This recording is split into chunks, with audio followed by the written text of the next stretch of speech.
Hello everyone, welcome to William and the Magic Box. Today it's a very special day. Today my guest on the show is celebrating his birthday. His name is Tony and he's from British Columbia in Canada. So Tony, I would like to wish you a very happy birthday. I hope you are enjoying a lot your special day around your boyfriend, around your kids and your loved ones as well. So, happy birthday to you. Happy birthday to you. Happy birthday, dear Tony. Happy birthday to you. Hey! And I hope all of you enjoyed the interview. Hello, Tony. Hello, William. Hello, how are you? I'm good. How are you? Very well, thank you so much. Sorry for a bit delayed. I had an interview now, and it was a bit longer than expected. But I'm here now. Sounds good. Tony, so tell me where you're from before we start the game. So I live in Oliver, British Columbia, Canada. Right. And what's the best part of living there? Oh, there's lots of good parts about it, but it's actually the wine capital of Canada. We grow a lot of grapes and produce lots of wine for being a really small town. Oh, wow, amazing. And what do you do for a living? I'm a graphic designer and I own a print shop and sign shop. Tell me a little bit about it. So we do lots of branding projects. So I actually looked after the town of Oliver's brand. Naming it, all those types of things. I work with wineries all across the country doing brand work, creating labels and signage and marketing and websites and all those different types of things. I see. When I was checking your profile on Instagram, and I could see that you are a gay dad. Yes, I am. Amazing. Tell me a little bit about it. I came out probably a year and a half ago now, a little more than that. Was married and have 2 children, and so things obviously weren't working. Since then things are working really well. I have a boyfriend now. I still live in the same house with my ex-wife. We live in an old church. And so it's got 2 different living units in it, and my business is here. So I live downstairs with the business, and then the kids can move back and forth between our houses, and we still get to see the kids every day. So, it's a difficult situation, but it turned out to work pretty good. Amazing. So through the journey of our show, I'm gonna explore a little bit about your business, about your life, about Canada. Is that okay? Yeah, for sure. Great. Are you ready to go on a beautiful journey through your memories in life and to share your point of views? Sure. Welcome to William and the Magic Box. So have you...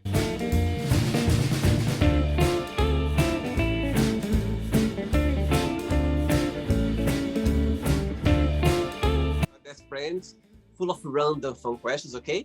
I'm just gonna play a song now just for us to move a little bit before the first question, okay? Okay, yeah. Do it. Tony, I must say, I just came back from Canada 4 weeks ago. I spent Christmas and New Year's Eve. My best friend, he lives in Montreal. Yeah. So it's the 3rd time I went to Canada. It's the first time I went on winter time. And so yes, oh my God, just love it. I love your country. I think it's such an amazing, approachable. I think it's I could live there easily for sure. Yeah, it's a big country. Yes, it's like Brazil, where I come from. It's like a massive country. So before we start our journey through the game, if there is a question that you don't have an answer or you don't want to talk about for some reason, always can change, okay? All very friendly. Yeah. First question for you is, what does your best friend do that comforts you the most? Wow, okay. I did check out some of your videos, but that one I was not expecting to hear. I think what my friends do is, especially as of late for me, is they let me be me. They listen, they don't judge, and then they're supportive. I like it also when my friends hold me accountable. And if they say, maybe second think that or whatnot, but at the same time, let me be who I am and be accepting of it. So yeah, that's probably what I like most about those really close friends. And your best friends, they live as well in the same town as you, or spread around the country? I kind of have friends all over the place and different things. So some people I'll talk to still from high school over the phone a lot, and then some that live in the town here with us where I live. Very good. Next question. Let's do it. Right. Before the next question, tell me what's the best part of being a graphic designer and what's the most challenging part? The best part about being a graphic designer is getting to be artistic, getting to create, come up with visual representations for brands. I like working on my own projects a lot because then I'm not creating for anyone else. And on the flip side, that can be the most difficult part, is when you need to create something for a client and what they want isn't in line with how you think something should look. And you end up making what the client wants, but it's not something that you necessarily are proud of or think it's an accurate representation. So, it's really awesome when you got a client that you mesh with and you can create freely and they like what you make. And then when there's clients, like move this a quarter of an inch and I want it to look exactly like that, and it's not with your style, that's probably the hardest part. And which mechanism do you use when a client come up to you with a totally different view that you can put the project together? There's a mechanism that you use to get them to the right way that you think is going to be right, or do you know what I mean? There's a way that you find, or you just literally just show off whatever needs to be done, or how you work with that? It really depends on the client. So if it's a client, like a big branding project, like I'm working with a winery right now that's starting up. So we're doing everything brand new from scratch. So there's lots of conversation, what do these images represent? How are they going to be used? And so we'll talk about that. If it's someone like, I want a logo and I want it to look like this letter with these things, it's probably not something we're going to put a lot of conversation into because they know what they want it to look like ahead of time. So we just kind of go with the flow. I see. Next question for you is, define yourself in a season of the year and why? To describe myself in a season of the year, I would say it would be spring. Things are warming up. It's more enjoyable to be outside. It's usually I don't like being too hot. I don't like being too cold. It's really hot where I live. People are surprised how hot it is in Oliver here in BC, but we will see 40 plus degree weather in the summer, and I don't like being uncomfortable. And it's a transition season, right? So I like change. I'll rearrange things in my house. I'm not scared of moving places. So I feel like that drastic transition from winter to summer, which is spring with all the different weather, plants coming back to life, I feel like that represents me the best. And your birthday is around the same time as well or not? Yeah, beginning of March, so late winter, early spring, so it's starting to green up. Somebody told me a few years ago that you feel very connected with the season when you were born. And for me, matches very well as well, because I love the autumn, the fall. And my birthday is November, so it works perfectly. Cool. Next question. You can show me your Canadian moves. Okay. Next question for you is, what's your all-time favorite band and why? All-time favorite band. Does that have to be a band or can it be a solo singer? Could be an artist as well. I would say Whitney Houston. Her music was something my mom used to listen to when I was a kid. I call it vacuuming music because we used to have like a massive stereo system and the speakers were like taller than me, and she'd put on Whitney Houston and blare it while she was vacuuming. So it's always like a fond memory of when I was a kid, and I still really like listening to it. I sing along; it's fun. So music's always been an important part of my life. I actually studied music in university, so Wow. I've always liked Whitney Houston, followed closely probably by Stevie Wonder. What's your favorite music of Whitney Houston? Top three. Tell me the top three thing. Oh, Music top favorite. three. So the theme song from The Bodyguard, of course, is up there. Gosh, I don't remember the titles of the songs. It's just tell Spotify to play Whitney Houston now. I don't remember all the names. I'm sorry. Everything. I like it all. I just tell Spotify to play Whitney Houston, and I'm happy. Very good, very good. We love Whitney Houston. Who doesn't? Yeah. Next one. Before the next question, tell me a little bit about your tattoo in your arm. This is still a work in progress. So, when I came out a year and a half ago, I've got other tattoos. I've always liked getting tattooed, and I haven't been tattooed in a long time. So it's a phoenix. Oh wow! And the phoenix is done in a rainbow style for Gay Pride, and then the bottom it's a Hanya mask, and Hanya masks represent a demon that is born of a woman's scorn and jealousy, and I've always liked them. So it's kind of a mix of good and evil and bright and colorful. So we're gonna finish the rest of the arm, and it's gonna come up onto my chest still. So a couple more weeks, I'll go for another sitting. Amazing. As you were saying about coming out a year and a half ago, Tony, are you okay to talk about that? Is that okay? Yeah, for sure.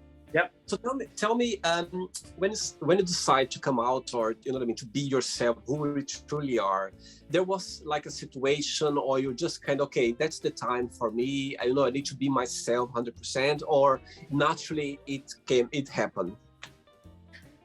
Yeah. So it's I've always been gay, but there were lots of things that happened in my life that stopped it from becoming an open part of who I was. I was raised very Catholic. So I'm assuming you've had experience with Catholicism, being from Brazil. Yes.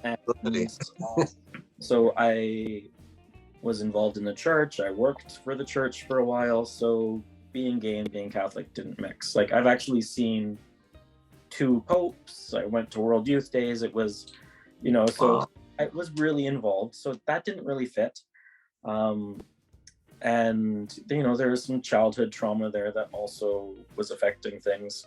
But things were challenging with my wife. We weren't getting along. We were having issues. And I broke down one day. We were talking about getting counseling, and I just told her. And so we, right there and then it was like, okay, we are splitting up, and how we're going to live and how we're going to co-parent. And then I started what was I called it the Outcapades, kind of like the Icecapades, because the Icecapades are super gay. And I told 2 people a week that I was gay. And I thought, I'd be done in no time. And it took me like 6 months to get through everyone that I thought was important enough in my life to tell. And it was an awesome experience, actually, realizing there was that many people that I needed to talk to about it, and realizing that there was very few people that had issue. There was very few challenges. I didn't lose many people in my life, so it was good overall. Even like the last people I told were my Roman Catholic Italian immigrant grandparents. So that was the hardest. They're still kind of trying to figure it out, wrapping their heads around it, understanding what it means. But they've met my boyfriend now. We've gone over there for dinner. Like, there's interaction. But yeah, my grandfather's still having a hard time with it, but not to the point that we're avoiding the topic. Amazing. Thanks for sharing that, Tony. Thank you very much. I think people watch this interview. They can. I'm sure they're gonna connect with you, because I think being gay, everyone has their own time to come out, or when they are ready, or because of different situations, you know what I mean, as you mentioned about religion, or could be anything, society. But I think I'm very glad that we connected, and I'm very glad that you shared that as well, because as I can see, it's not long ago that you came out, and I can see a very happy person. I can see someone very free.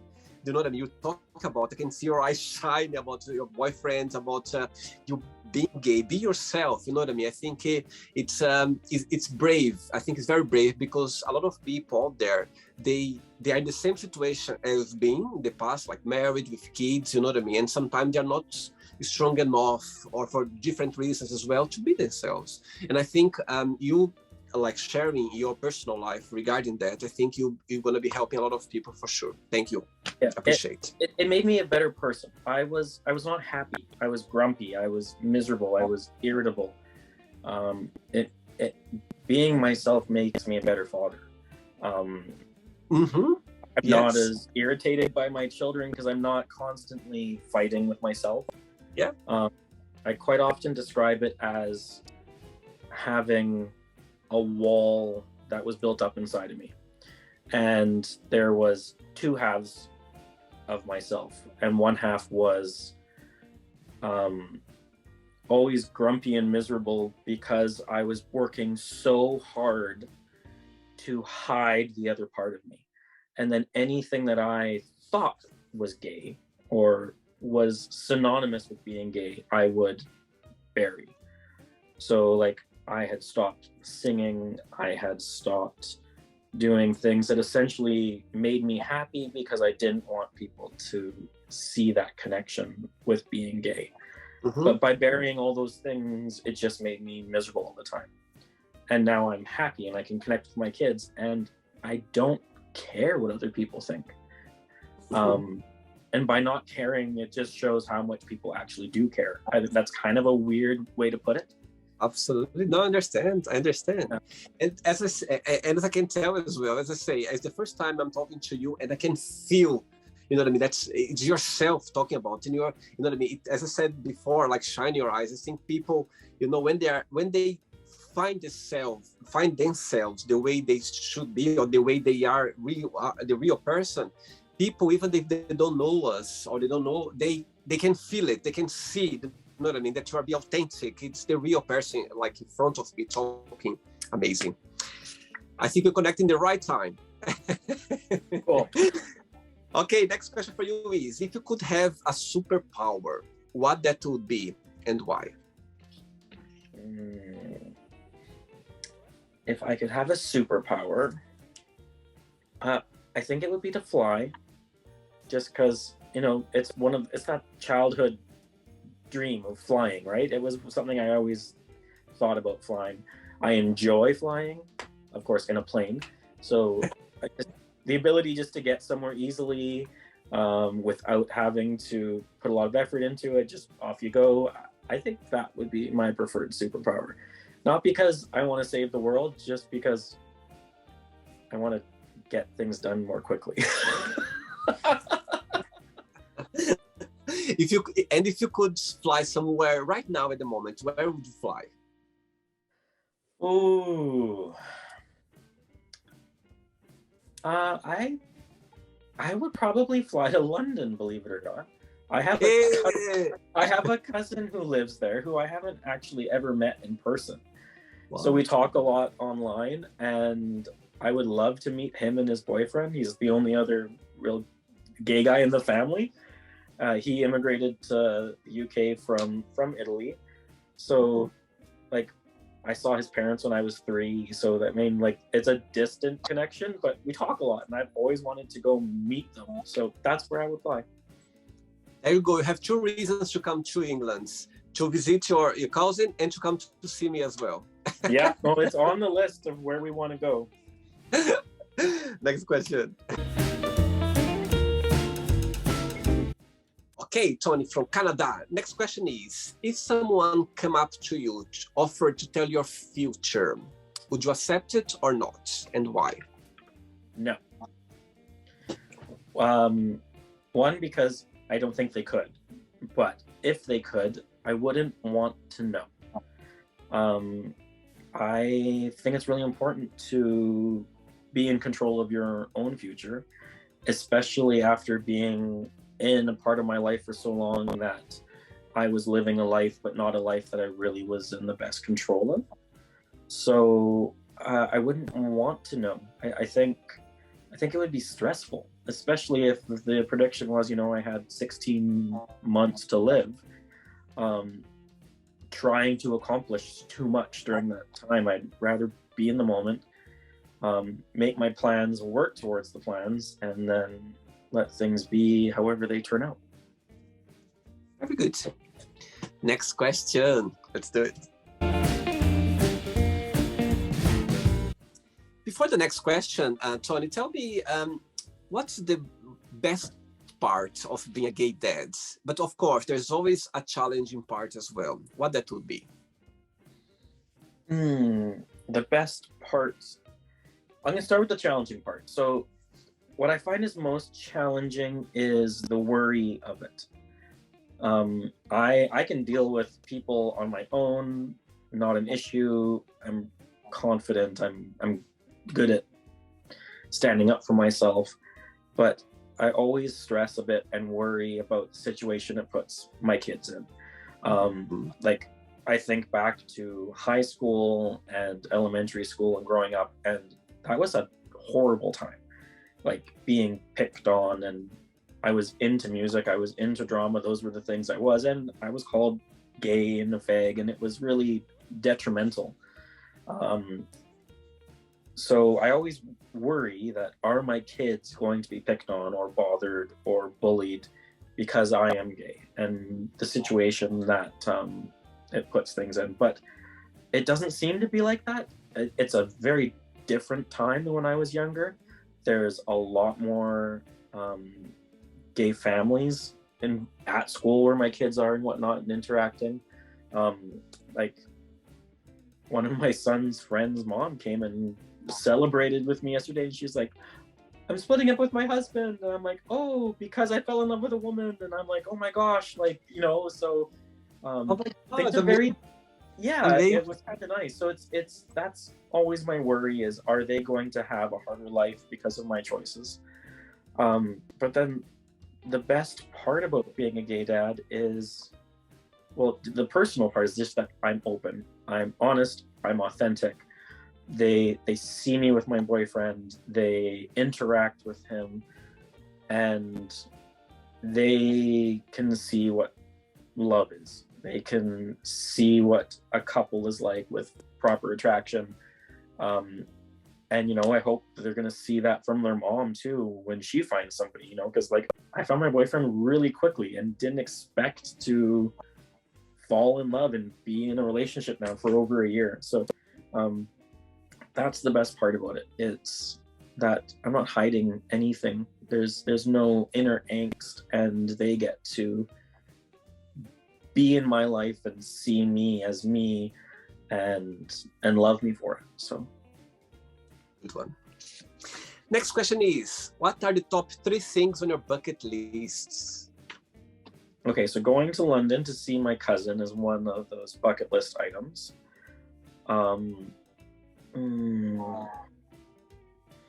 2 more things on my bucket list. I don't have any really big things. I mean, COVID makes everything more challenging, of course. So I'm always like, oh, but is it the right time to do, big trips? So going there would be a big one. Probably doing a Disneyland trip with my kids,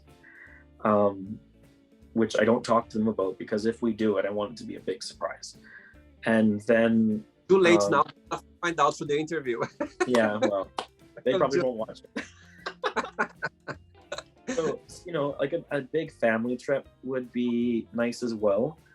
And the other thing on my bucket list is kind of, and more of a selfish thing. I want to replace my first car that I had when I was a teenager. So I sold it, because stuff happens, but I've always wanted it back. So I would want to replace this 1980s little Jeep that I had, that I would want to get again. So yeah, those are probably my top three right now. Oh, that's sweet about the car. I like it. Amazing. Yeah. But what is special about it? Well, it was given to me by my grandfather. It was a 1984 Suzuki Samurai. I don't know if you know what that is. It's like a small Jeep.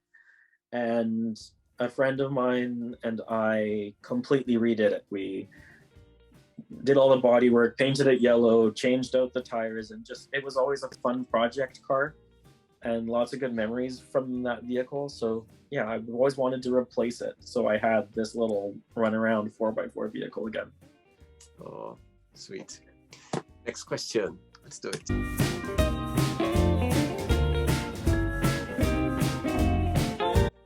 Next question, Tony.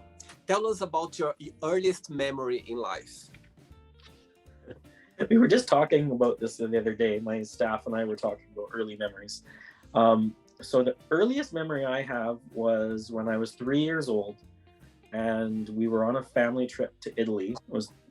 We were going to visit my great grandmother before she passed away, and it is sitting on this floral patterned bed in this cheap kind of rundown hotel with like a wrought iron frame. And I was sitting there with my mom eating Oreo cookies. And that is the earliest memory I have. Don't know why, but that is like vivid. And you have siblings as well? I do. I have a sister. She's almost 5 years younger than me. So she wasn't around at the time. I see. Sorry, I just dropped the magic box on the floor. I just said half Uh-oh. of it. Back now. Back now. Yeah. I got two interactions about your early memories. Let's fall on the floor. Next question. Yes, I can see more moves now. Before the next question, so far, what's the most beautiful lesson you've learned from your boyfriends? Oh, wow. Most beautiful lesson I've learned from my boyfriend. To love openly and freely. He bugs me a little bit because he's like, I am the romantic. I am the one always trying to come up with a new way of expressing how I feel about him. He lives in another town or a city in Kelowna, so he's about an hour and a half away. So we don't see each other every day. It's like weekends or special trips and that kind of thing. So, we just went a stint of didn't see each other for over 2 weeks because I got sick, the kids got sick, so, we couldn't visit. Yeah. So just to be completely open, being able to love freely, to be able to receive being loved so freely. And then, that spins off into so many things, like it makes me feel attractive. It's all of these parts of being in a relationship of just real open and honest love that I didn't fully understand until now. I see. Sweet. Yeah. He'll be very happy to know that. Well, he'll watch this. Next question is, do you consider yourself to be a spiritual person, and how? So, no, I don't actually at all. And that is a very far jump from where I was, because I grew up in the Catholic faith.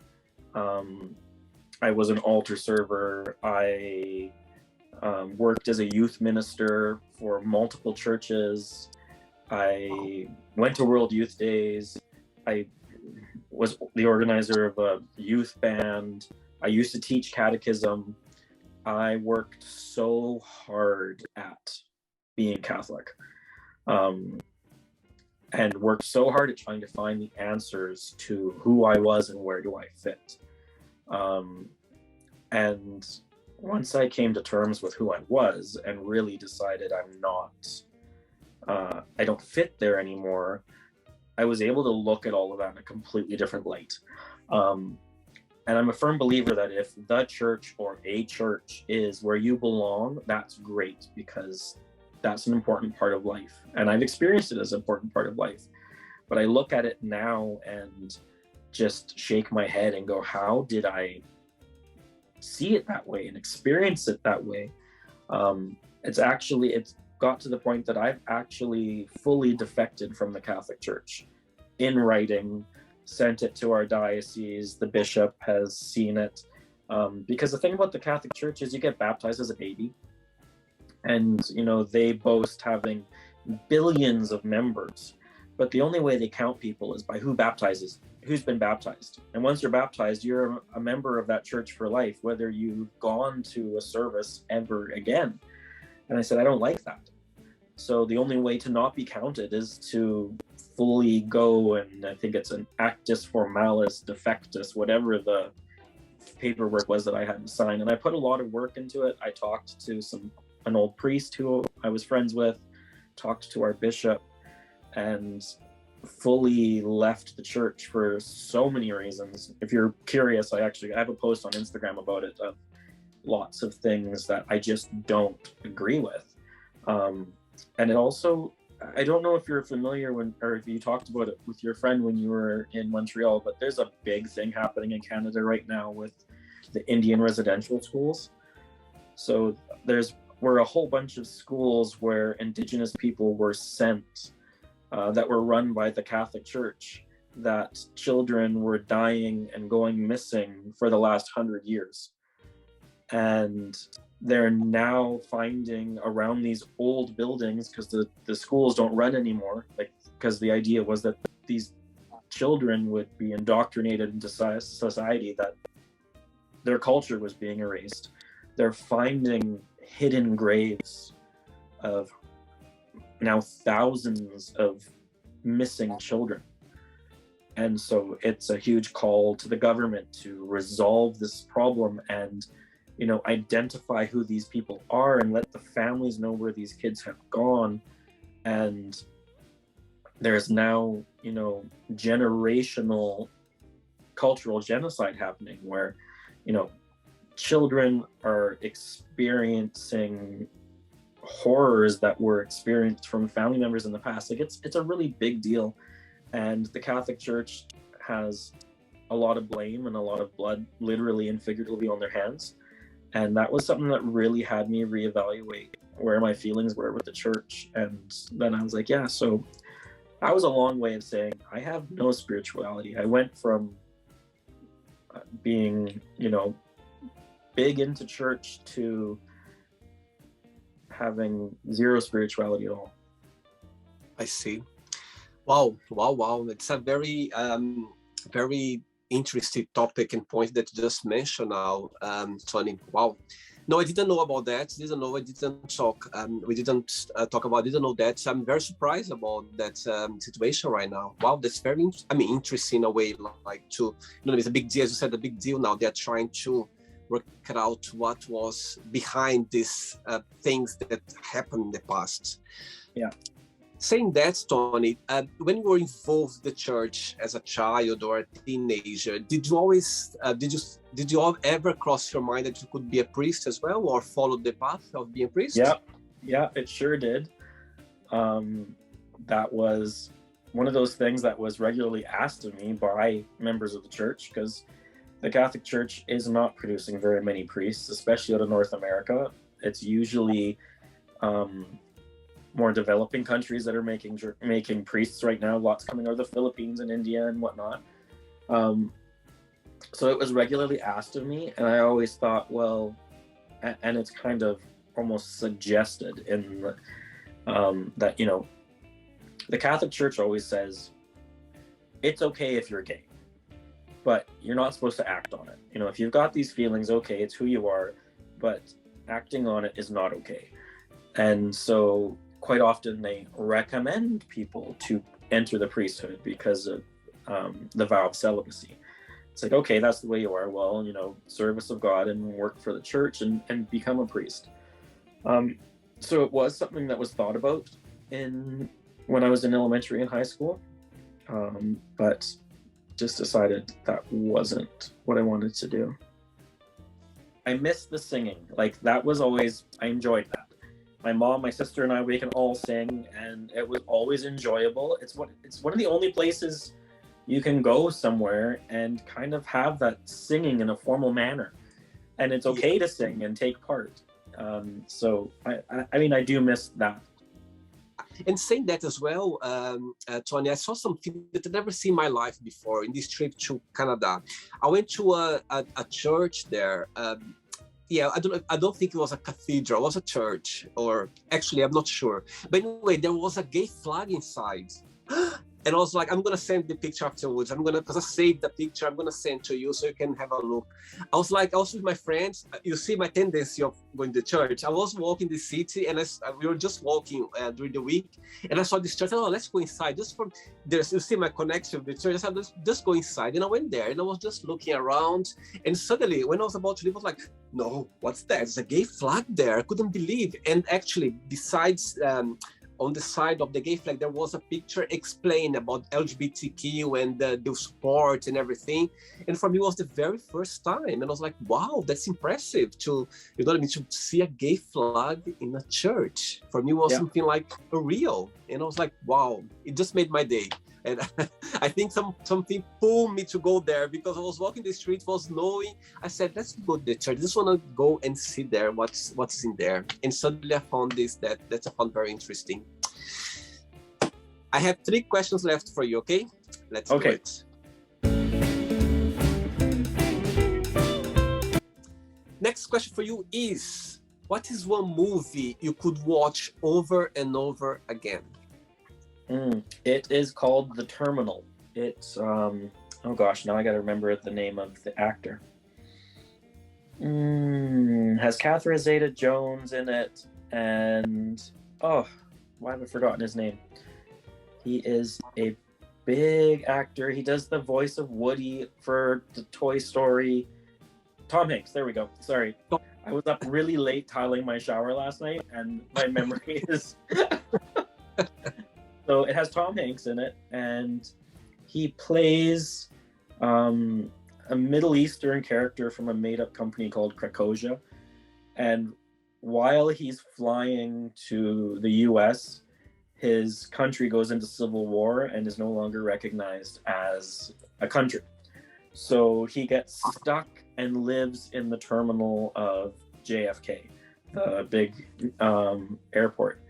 And so, like, it's a story about him living there for months and the relationships that he makes. And I just always thought it was really cute and funny. It's more my kind of sense of humor, like dry wit and not slapstick kind of comedy. So I've always enjoyed that. And I really love the soundtrack for it as well. So when I went to university, I majored in clarinet and minored in voice. And the soundtrack features some really good clarinet music. And so I've always really liked it. I could watch it over and over again. And so, yeah, that's my favorite movie. I've seen it. I've seen it as well. I think twice, When it came out in the cinema, I've seen it.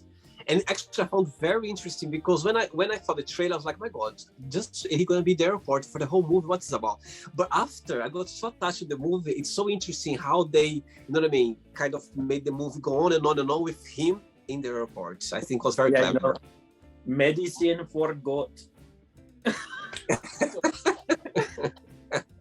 And there's 2 though. There's that one. There's also it's called What Dreams May Come. It's got Robin Williams in it. I'm not sure if you've seen that. It rings up the name, but I'm not sure. It's not a comedy. It's actually a very serious movie about Robin Williams' children die, and then his wife commits suicide, and then he dies, and the story takes part in the afterlife, that he needs to go save her from purgatory because she committed. It's artsy and dramatic and beautiful imagery, and Robin Williams is a fantastic actor in comedy, but also not in comedy, and unfortunately he's not here anymore. So those 2, I like them both. Very good. 2 questions left for you, Tony. Let's do it. But before the next question, let's say, a new client come to you, to your company, new client come up to you, say, okay, I would like to develop, let's say, a slogan or something, my company, or in a project. For example, if I'll come up to you, okay, Tony, I would like you to help me to, I know what I mean, to put within the Magic Box, let's say, in a bigger proportion, like visual, the graphic designer. What would be your first approach for a new client who comes to you without many knowledge about what the client wants? Like, you know what I mean? He got the idea, but what would be your approach for these new clients? So the first thing I'd approach and try to figure out is, do they know what they want to do? So lots of people, they come up with a little idea that I want to create a logo and I'm going to start selling something on Etsy, and you're like, well, who is your target audience? How are you going to make it? Like, you almost have to pull them back out of the creative clouds and start asking the boring questions, because when we create a brand or a logo and a look and feel, it needs to tailor to the purpose. So if I don't fully understand what their project is and who they're trying to reach and how they're trying to reach people, then I can't create a look and feel that will help accomplish that. So I always try to best understand what they're trying to do. And if it's a startup, quite often they have no clue what they're trying to do either. It's usually, oh, I've got this idea and I want to start selling sweaters. And it's like, okay, well, what type of sweaters? Who is your audience? Are you wanting to be eco-friendly? And like, ask them a whole bunch of questions they have no clue about, because if I only want to make things out of bamboo and whatnot, and they are looking to be as green as possible, well, that's going to change the look and feel and visible message that we want to send. So trying to understand what the goal is definitely a big one. And then I try to get an idea of what they like for personal style. So, give me some examples of things you like, show me some images that you resonate with. So I can tailor it that they also feel proud of what represents them, because I can make something that I think is going to reach their audience, but if it doesn't connect with them as a person, it'll never work. So it's just creating that visual representation of them and their business, and to hit the target audience. Quite often I have people, like, oh, I want to, create a website or change my logo, and people often forget that there is always an extra option when you're starting to do any of those things. There's also the option of not making change. So if they are wanting to increase their, or they want to change their website, and I ask them, well, why do you want to change your website? Well, I feel like I need to do something with it, but I don't really know why. And then, so do you need more clients? And they're like, no, we're super busy. We can barely keep up. And I'm like, then maybe now's not the time to do any work to bring in more clients. Is there ways we can fix your synergy? So quite often we end up doing a bit of business coaching as well. Just, what's the actual thing? And quite often it's, oh, well, I'm doing this because I've seen a bunch of advertising on Facebook that tells me to update my website, but that doesn't necessarily mean it's the right time to do that. So, it's just a lot of research and getting to know them. Very good. Next question is, what is the funniest gift have you ever received? So I got a joke gift from my boyfriend, and I'm not sure if you're going to use this in your clip or not, for Christmas, because we were quite new when we were dating. And it's a testacuzzi. It is a little jacuzzi that is meant exclusively for one's testicles. It's super weird. You put water in it, you put hot water in it, you turn on the little pump and it bubbles, and you're supposed to dip the jewels in there. It's supposed to be relaxing. I think it's hilarious, because really, if I need to put those things in a jacuzzi, I'd like to put my whole body into a jacuzzi. But it was a funny, weird gag gift. So yeah, it was a testacuzzi. I'm not gonna ask what's the feeling when it happens, okay? Bubbly. Funny. Oh dear. Ready for the last one? Yeah. Let's do it. Last question.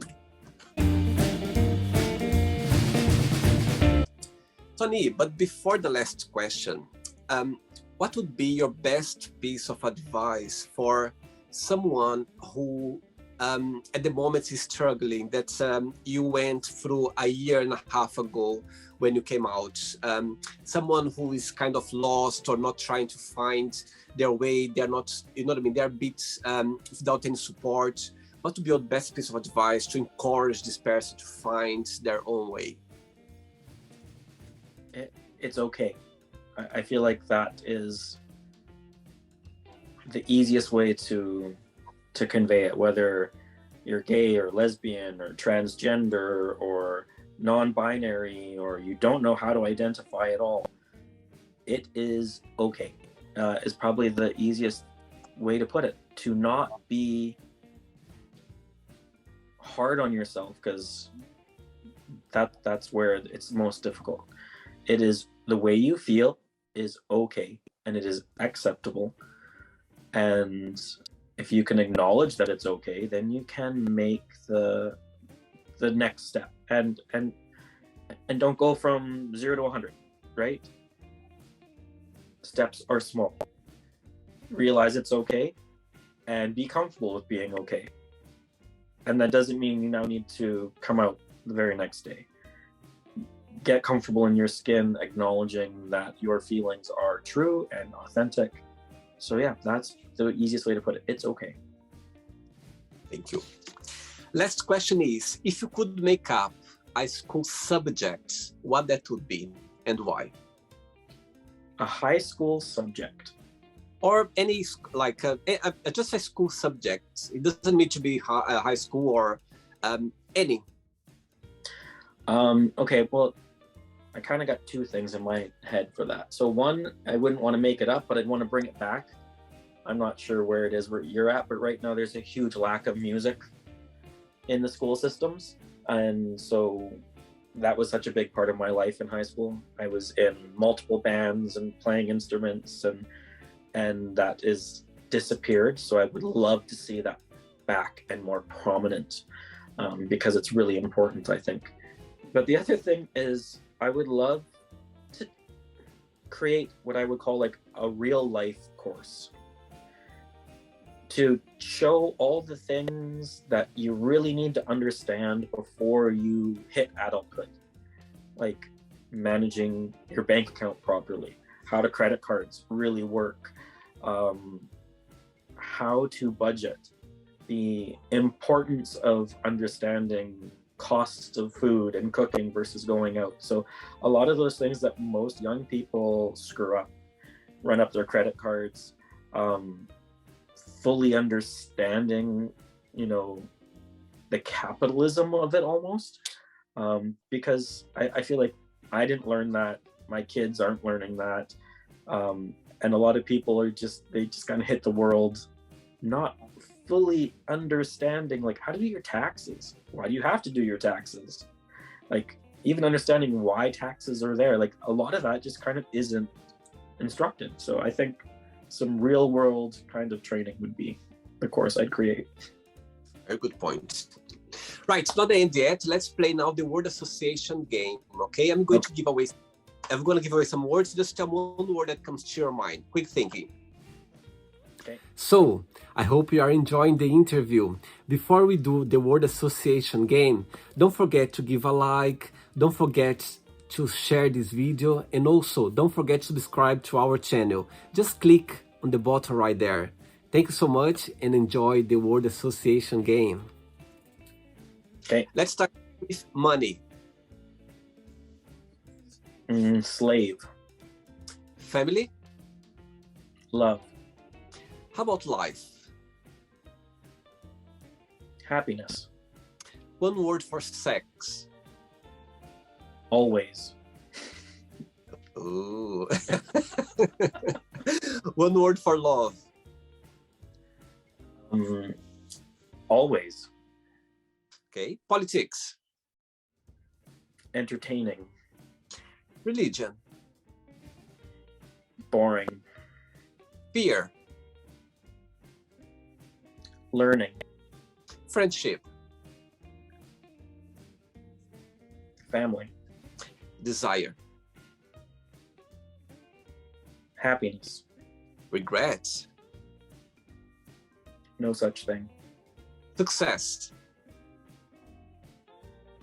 Happiness again. Wish.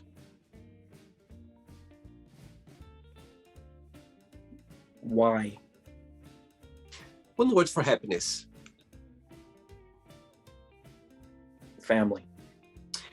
One word for graphic designer. Me. One word for British Columbia. Rugged. One word for Canada. Vast. And the last one now. Say if I'm saying right. mondaymedia.com. One word. mondaymedia.com. Yeah. One word for mondaymedia.com. Oh, geez. Experienced. Very good. Let's pretend now I'm going to meet your lovely boyfriend for a coffee, and I'm going to ask him, what is the most beautiful thing about Tony, and what is something that he still needs to work on, to improve on? What he would say. Okay, so the most beautiful thing about me that he would say. Probably how far I've come. I mean, we've been together months after I came out, and how much I can love. And that's not just him, but my family, my children. So yeah, that's probably, and he likes that I have a beard, I'm bald. I'm his type, which is nice. And then what I need to work on, probably just not taking too much on. And that's not necessarily tasks. I do tend to take on lots of tasks, but not to, what's the right word for this? Not to bring problems in and take ownership of them and create stress and anxiety, because they're not always mine. And so just seeing when to, he's a therapist, he's a counselor, so we have deep conversations. So just, not to take ownership of problems that are not mine. There we go. That's probably what I would need to work on. Let's play now Tony and the Magic Box, and you can ask me a question. Okay, Tony, you can ask me a question now.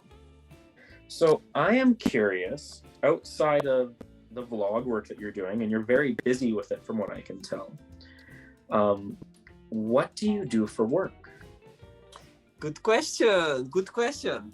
So I work as a receptionist in a law firm in London. Okay. And you enjoy it?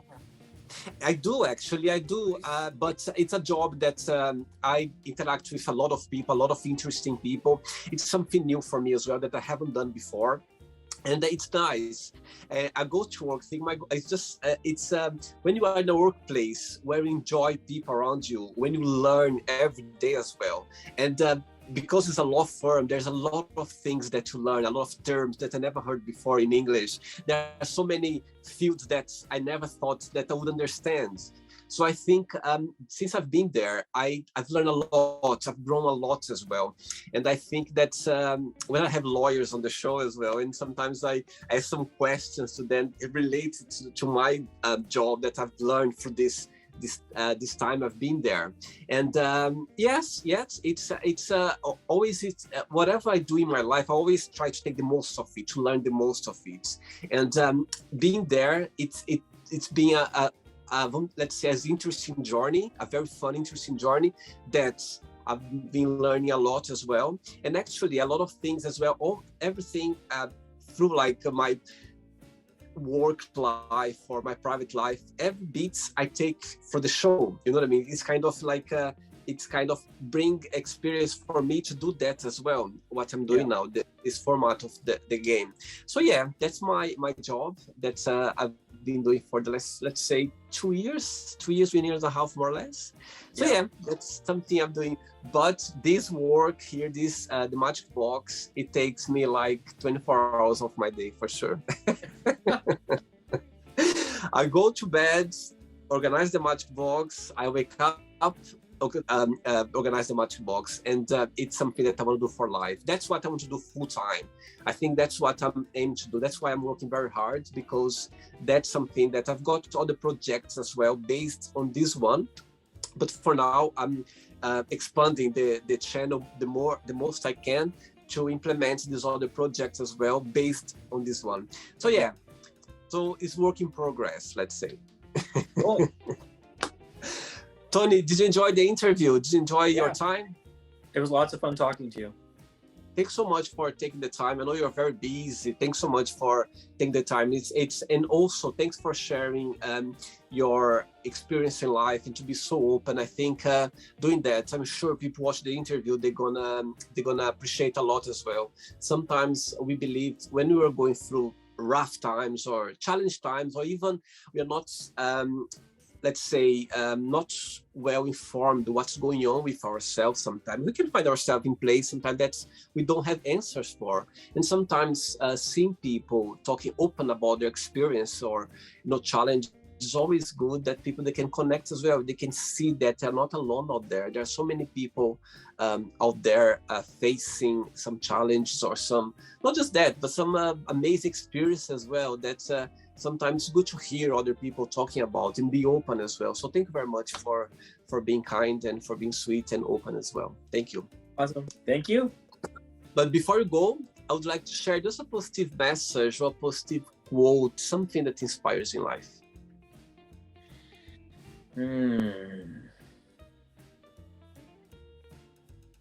So what comes first to mind, and it's a line from a song even, it's okay not to be okay. And that spins into so many things, that whatever is your challenge or your problem, it will pass. But just acknowledging that having a challenge or an issue is not the end, and that it is acceptable. And so yeah, it's okay not to be okay. And I must say something, Tony. I went through a hard time in my life in the past. All of us will have these up and downs in life. And this little phrase helped me a lot. I remember a very good friend of mine saying that to me. And you have no idea how much it comforted me at the time, because listen to that, just this little phrase, it's okay not to be okay. My God, it looks so simple, but it had a big impact in my life at the time for sure. And I've learned that, and I'm so grateful that he was able to say that to me at the time, because it helped me a lot. Thanks so much. Yes, thank you. When you come to London, please make sure that you come to say hello, okay? And when I come to Canada, I mean Montreal is very far away of where you are. But one day for sure, I have 2 guests from Vancouver, from British Colombia as well. Okay, maybe one day I'll come to get everyone together. Imagine how amazing it would be. That'd be fun. Sounds good. Other regards for your boyfriend, your family, your kids as well. Okay, keep in touch, Tony. Yes, thank you. Take care. Bye. Bye-bye. Bye. So, did you like the show? Don't forget to give a like, to share it, and also don't forget to subscribe to the channel. And if you'd like to be part of the show as well, first, subscribe to our channel, and after that, just go to our website, www.williamandthemagicbox.com, and send us a request saying why you'd like to be part of the show. And I see you there. Bye bye, see you next time.